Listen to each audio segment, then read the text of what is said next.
de Balancourt a copié ses voisins d'Itteville, Chevannes et Chanqueuil en coupant l'éclairage public entre minuit et 5 h du matin. Cette décision a été prise pour des raisons écologiques et économiques, environ 30 000 € de moins sur la facture annuelle d'électricité. 3 mois après le lancement de cette action, le bilan semble plutôt positif.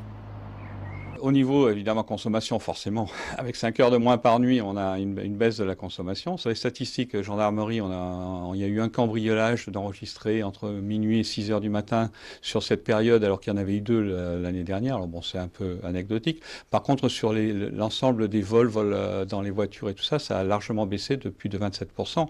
Dans la rue, les habitants sont réservés. Certains sont contents des économies produites, mais restent soucieux concernant la sécurité.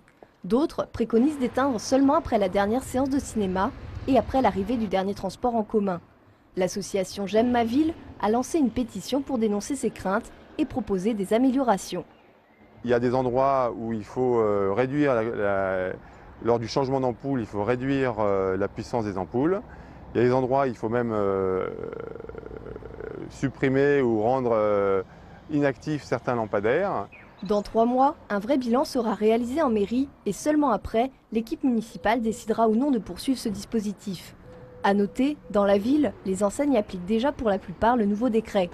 Toutes les communes qui ne sont pas encore en règle ont jusqu'au 13 juillet 2020 pour être en conformité.